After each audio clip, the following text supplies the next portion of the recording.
News పేపర్లే కదా అని light తీసుకుంటున్నారా? ఎగ్జామ్ ఏదైనా కూడా ఇక్కడ మీకు కనబడుతుంది వరల్డ్ ప్రెస్ ఫ్రీడమ్ ఇండెక్స్ 2026. సరే, ఈ సంవత్సరానికి ఇది.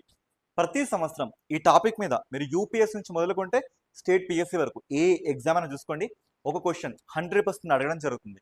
అయితే ఈ టాపిక్ నుంచి యాక్చువల్గా దీనికి సంబంధించిన వీడియో మన కింద డిస్క్రిప్షన్లో రెడీగా ఉంది.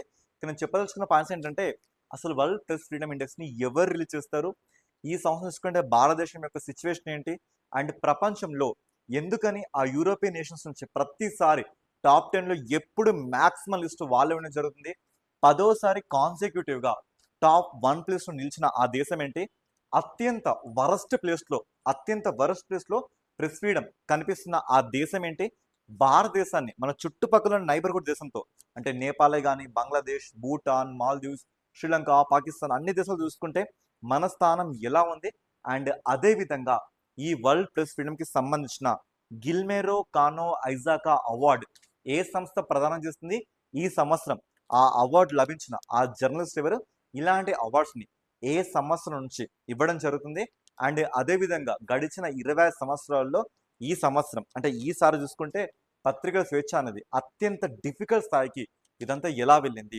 దీనికి సంబంధించిన డీటెయిల్ వీడియో మీరు చూడాలనుకుంటే ఆల్రెడీ మీకోసం కింద డిస్క్రిప్షన్లో రెడీ అయింది. ఈ అన్ని క్వశ్చన్స్కి ఆ వీడియోలో మీకు ప్రతి క్వశ్చన్కి ఆన్సర్ అన్లాక్ అయిపోతుంది. ఓకేనా? ఇలాంటి కంటెంట్ మా దగ్గర నుంచి మీకు రెగ్యులర్గా కావాలనుకుంటే ఏం చేయాలి తెలుసు కదా, ఛానల్ సబ్స్క్రైబ్ చేసుకోండి, లైక్ మాత్రం ఇవ్వడం అస్సలు మర్చిపోకండి. ఇంకా తెలియని మీ ఫ్రెండ్స్ ఎవరైనా ఉంటే మాత్రం డెఫినెట్గా షేర్ చేయండి. ఓకేనా? Thank you.